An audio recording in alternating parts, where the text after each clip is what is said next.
La presencia de la demencia en la población de la tercera edad es un problema latente pero desconocido a la vez. Esta condición de salud afecta a más de 1 millón de personas mayores de 60 años en México. Esto es un porcentaje de entre el 6 y el 7% de la población de la tercera edad. Y se estima que en los próximos 30 años esa cifra aumente a 3 millones. En este programa hablaremos con una de las especialistas del COLEF que ha estudiado este tema. Y vamos a conocer qué se está haciendo desde la investigación académica, cuál es el panorama, el significado de la demencia y de qué forma podemos enfrentar esta condición de vida. Esto es Diálogos desde la Frontera. Acompáñenme.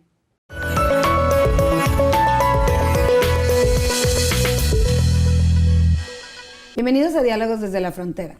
La demencia en la población de la tercera edad es un problema latente pero poco explorado. Afecta a más de 1 millón de personas mayores de 60 años en México y se estima que esa cifra se incremente a 3 millones en los próximos 30 años. Hoy vamos a charlar de este tema con la doctora Silvia Mejía Arango. Ella es profesora investigadora del Departamento de Estudios de Población del COLEF en nuestra sede de Tijuana. Es doctora en psicología y es especialista en este tema. Bienvenida, Silvia, muchas gracias por estar aquí. No, gracias a ti, Flor, por la invitación. Y bueno, el tema de la demencia, yo creo que y los estudios en términos de la vejez y del envejecimiento también de la población son ramas que a veces se abordan nada más desde la salud pública, pero también desde la academia, la psicología, hay otras maneras de pensarlo. En el tema de la demencia, ¿cómo lo podemos entender? ¿Cómo lo definimos? Bueno, yo creo que es importante tener una definición clara de demencia porque hay mucha confusión en la población sobre lo que es la demencia. Y en general habría que pensar una cosa muy sencilla, y es que la demencia es una enfermedad que afecta el cerebro y que tiene un efecto negativo sobre las funciones psicológicas, que en este caso serían la memoria, la atención, el lenguaje, la función ejecutiva. Entonces, es una enfermedad del cerebro. Esa es la primera cosa que hay que aclarar. Es una enfermedad que normalmente aparece cuando se clasifica de inicio tardío, que es la mayor cantidad de las demencias en el mundo, es después de los 60 años. Cuando aparece antes de los 60 años se llama de inicio temprano y generalmente tiene una base genética. Las de inicio tardío son las que estudiamos, porque la genética ya sabemos que hay algo genético que lo está determinando, pero las de inicio tardío han sido el foco de investigación la gran parte del tiempo porque hay muchos factores que se han visto asociados a la presentación de estas demencias. Y solamente por aclarar otro punto, las demencias de inicio tardío básicamente las vamos a dividir en las dos principales, que son la demencia de Alzheimer, que también tiene una base genética en algunos casos, hay un componente genético importante en familias que tienen estas mutaciones genéticas y que derivan en una enfermedad de Alzheimer, pero esas las clasificamos, como decía yo ahora, en inicio temprano. En las de inicio tardío las vamos a dividir en la enfermedad de Alzheimer y la demencia de tipo vascular. La de Alzheimer es más o menos 70% y la de tipo vascular es más o menos un 20%. Y hay otros tipos de demencia que son más específicas y ocupan el resto del porcentaje. Sí, claro, porque muchas veces, como dices tú, tanta desinformación y dicen, bueno, no tiene demencia, tiene Alzheimer, ¿no? Y entonces, sí, ¿no? ¿Cómo lo dividen y todo esto? ¿Cuáles son las causas? Si no es genético, ¿cuáles son las causas que pueden generar o provocan la demencia? Sí, eso ha sido, digamos, una de las grandes preguntas que se ha venido haciendo en los últimos años y que han ocupado el trabajo de muchos investigadores, porque lo que sabemos es que no hay una causa, sino hay factores importantes que se asocian a una mayor probabilidad de demencia.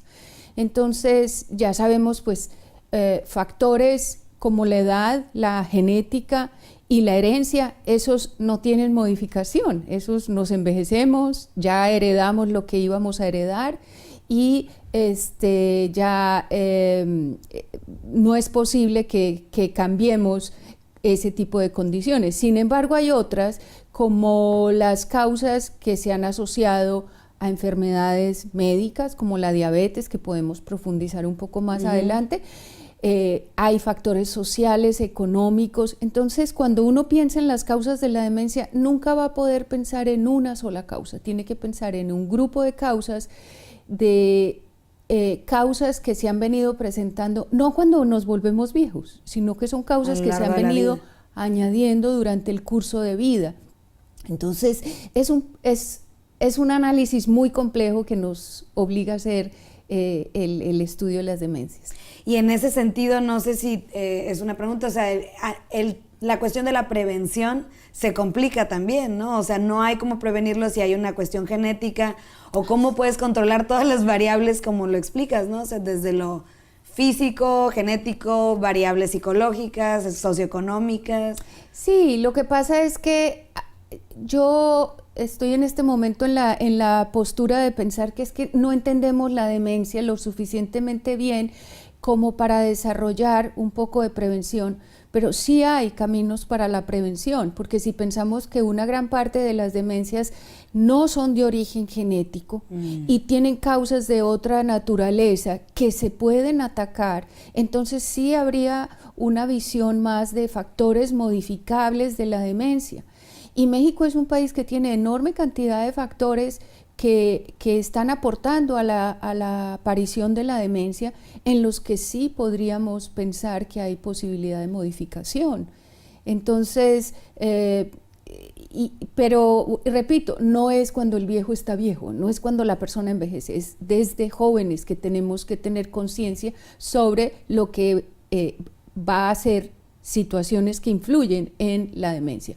Unas de esas son la salud física, como ya lo mencioné, pero también hay otras variables que son el estilo de vida, los factores socioeconómicos, la atención en salud que recibimos, la estimulación intelectual que hemos recibido a lo largo de la vida, que se traduce en años de estudio. Son un montón de factores que nos van a llevar, inclusive la salud mental, que nos van a llevar a tener mayor probabilidad de presentar la demencia o no. Pero no es algo a lo que estamos predestinados, por así decirlo. No. Obviamente no todas las personas que envejecen van a terminar en una demencia. Ya sabemos de muchos casos de envejecimiento exitoso en el mundo, inclusive en nuestra misma población, los conocemos, y son personas que envejecen bien, envejecen sanamente desde el punto de vista cognitivo. Entonces, no es una condición que va a suceder, quiera o no, a pasar a pesar de que envejecemos, ¿no? Bueno, vamos a hacer una pequeña pausa y justo de la vejez vamos a regresar a platicar un poco más de esto. No se vayan, estamos en Diálogos desde la Frontera, ya regresamos. Bienvenidos de regreso a Diálogos desde la Frontera. Estamos hablando con la doctora Silvia Mejía, es investigadora aquí del Departamento de Estudios de Población del COLEF, y estamos hablando sobre envejecimiento, demencia y otras cuestiones que tienen que ver con, pues sí, con los estudios de la vejez. Silvia, ¿cómo se hacen los estudios sobre la vejez? ¿Qué tipo de estudios se están realizando? ¿Cómo lo investigan? Desde el área académica, ¿qué tipo de investigación se está haciendo al respecto? Sí, el estudio del envejecimiento y específicamente el estudio de las demencias se puede hacer a partir de estudios clínicos, que son los que se hacen en los hospitales, en donde tienen un grupo de pacientes que llegan a consulta y que a través de la evaluación y de toda la clasificación clínica que se utiliza, los clasifican con o sin demencia o con deterioro cognitivo leve o normalidad, y en ese caso son estudios muy limitados a ese grupo de pacientes, son estudios que ofrecen muchísima información valiosa, pero que pues están limitados al ambiente hospitalario, al ambiente de atención clínica. Los otros estudios que son en los que trabajamos nosotros como investigadores son estudios en la población abierta. Básicamente, para entender la relación, es como el censo. Se va a los hogares y se estudia a través de preguntas una serie de situaciones de la vida de las personas en los hogares. Nosotros en México tenemos una gran ventaja, y es que contamos con el Estudio Nacional de Salud y Envejecimiento en México, el estudio que se llama por sus siglas ENASEM, y así lo conocemos todos. La ENASEM o el ENASEM es un estudio que se está realizando desde el año 2001, se ha repetido 4 veces más, y ahora estamos ya terminando la 4ª ronda. En 2018 se están recogiendo o terminando de recoger los datos, Y eso ha sido una gran ayuda para nosotros los investigadores que nos dedicamos a analizar la información en población abierta. Son estudios en los que se recoge información sobre el estado cognitivo, ahora explico cómo, pero que se recoge la información en el ambiente natural, a diferencia del hospital. Aquí vamos a los hogares, o van los encuestadores a los hogares, encuestan a los viejos que han sido detectados a través del censo como hogares en donde hay personas adultas mayores de 60 años y se hace el estudio y se aplica la encuesta. La ENASEM es un estudio que se hace en personas de 50 años o más.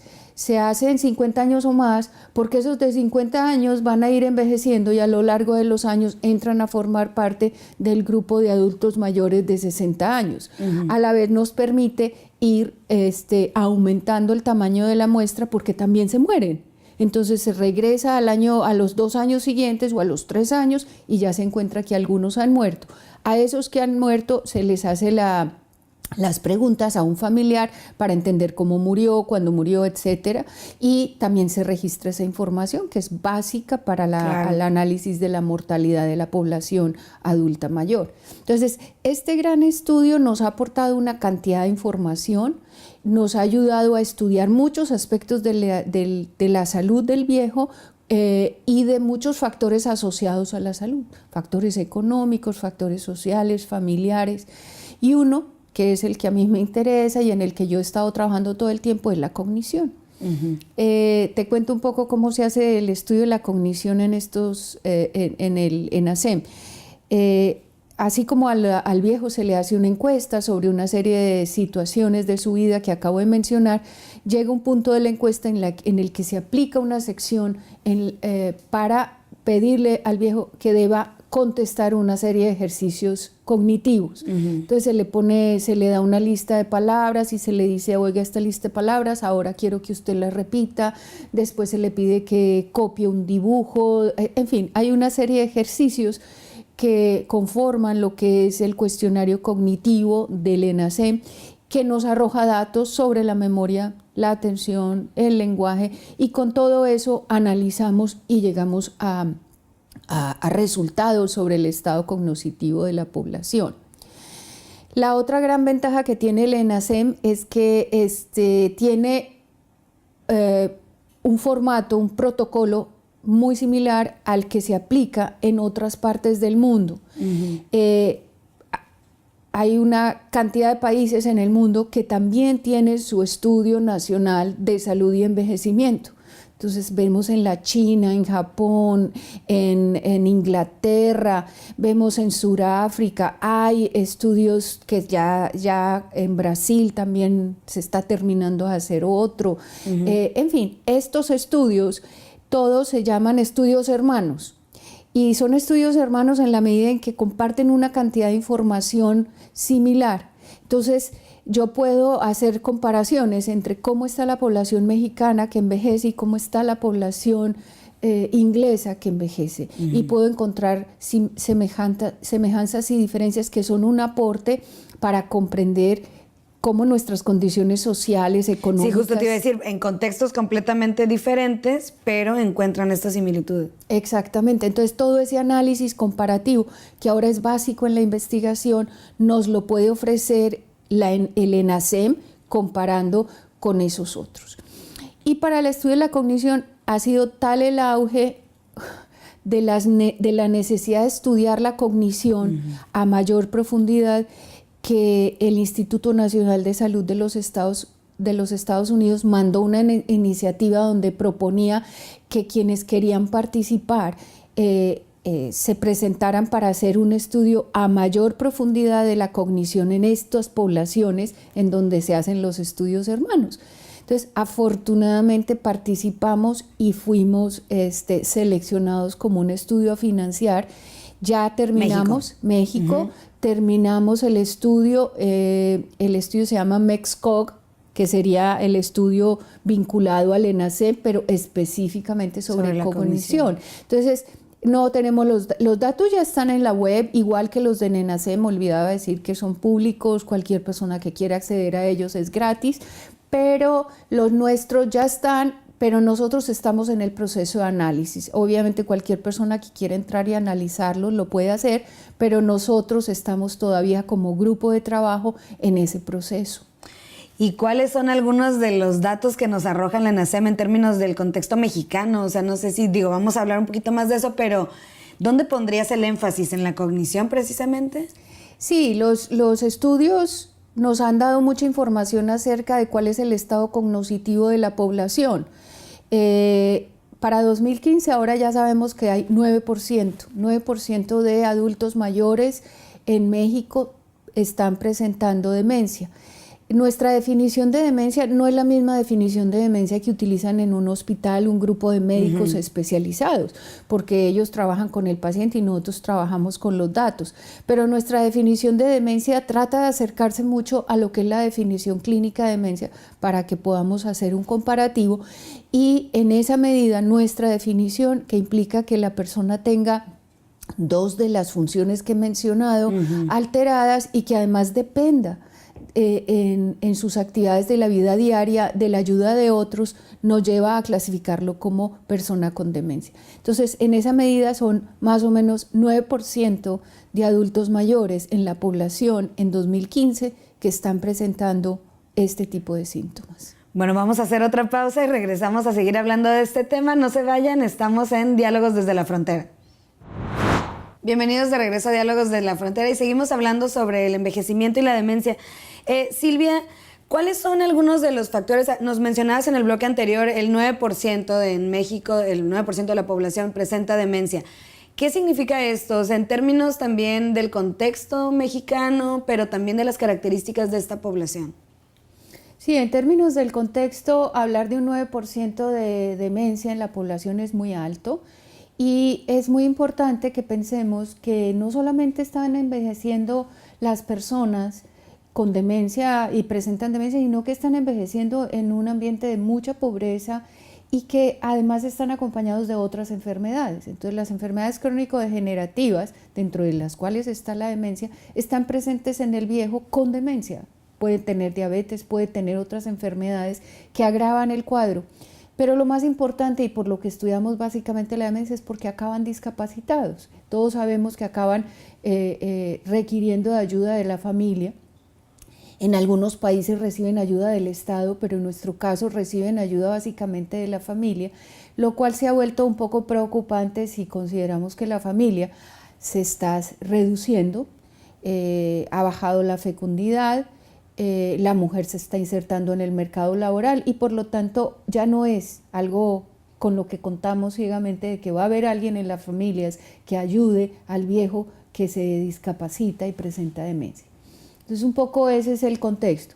Ahora, el perfil de los viejos con demencia que hemos estudiado nos muestra que la mayoría son mujeres, nos está señalando que el nivel de escolaridad en esta población es muy bajo, más o menos el 25% no han ido a la escuela nunca. Esto es un factor importante para la demencia. 40% viven en áreas rurales. Entonces al área rural lo tenemos que contextualizar también como un área con pobreza, con pocos recursos, con mayor limitación económica. Estos viejos tienen muchos factores de riesgo cardiovascular, la diabetes, la hipertensión, la enfermedad vascular cerebral, y tienen enfermedad cardíaca y tienen mucha depresión. Entonces, la depresión de la población es otro foco importante. La salud mental, claro. Así es. Y sobre el tabaco y el alcohol hay ciertas evidencias de que en el mundo hay evidencias de que influyen. En el estudio estamos todavía analizando un poco más los datos para estar seguros de cuál es el rol que tiene el tabaco y el alcohol. Todas estas condiciones que se vuelven focos rojos nos ayudan a pensar qué podemos hacer para prevenir la demencia. Justo, ¿cuáles son las recomendaciones? Claro. Sí, entonces recomendaciones hay otras relacionadas con otra serie de cosas que se han estudiado en el mundo en las demencias, porque se han estudiado mucho, pero básicamente en relación a diabetes, a educación, a depresión, pues hay un montón de recomendaciones que el gobierno puede desarrollar programas orientados a atender este tipo de problemas, un diagnóstico oportuno, un tratamiento oportuno de la diabetes, fortalecer las oportunidades educativas para que cuando el viejo o cuando la persona envejezca ya llegue con cierto nivel educativo que lo tenga preparado intelectualmente. Hablamos de del ejercicio físico, que es muy importante. Esto digamos que empieza a tener efecto en la mente de las personas, pero por momentos muy específicos, pero debería ser una cuestión que nos acompañe toda la vida. Porque pareciera sentido común, pero aún así no está presente, claro. Sí, no lo hacemos. La estimulación intelectual es importante a lo largo de la vida, y una de las que llama mucho la atención es la necesidad de interacción social. Hay estudios sobre envejecimiento exitoso que muestran que las personas que envejecen bien son personas que están relacionándose socialmente de manera constante. Y no es ir de party y fumar, no, y tomar, no, es ir, hablar, opinar, oír al otro. Este tipo de interacción social promueve un buen desarrollo, un buen proceso de envejecimiento cognitivo. Entonces, para nosotros es muy valioso que eso se sepa. Yo creo que todo lo que tenemos que hacer es mostrar que la información que encontramos va a aportar a la conciencia de las personas sobre todo lo que tienen que hacer, repito, no cuando envejecen, sino a lo largo de toda la vida, para que cuando envejezcan lleguen preparadas para que no aparezcan este tipo de enfermedades. Claro, sin duda tenemos que estar al pendiente de esos factores que dices, pues porque muchos, como lo mencionas, son prevenibles en términos de pues hacernos cargo de la salud, de la actividad física, que de nuevo pues sí pareciera de sentido común, pero pues ahí están los datos, ¿no? Sí. Silvia, te quiero agradecer que hayas estado aquí. Sin duda vamos a seguir pidiéndote que vengas a visitarnos y que nos vengas a dar más información, ya que salga el estudio también en el que mencionabas, y pues tener en cuenta este tema que pues desde jóvenes tenemos que estar al pendiente. Muchas gracias. Muchas gracias a ti, Flor, por la invitación. Y a ustedes también, muchas gracias por habernos acompañado. Les recuerdo que se pueden suscribir a nuestro canal de YouTube, al cual pueden acceder desde nuestro sitio web www.colef.mx o buscarnos directamente como el Colef. Y no olviden seguirnos en redes sociales. En Facebook estamos como Diálogos desde la Frontera. En Twitter nos encuentran como @diálogoscolef. Nos vemos en la próxima edición de Diálogos desde la Frontera. Hasta pronto.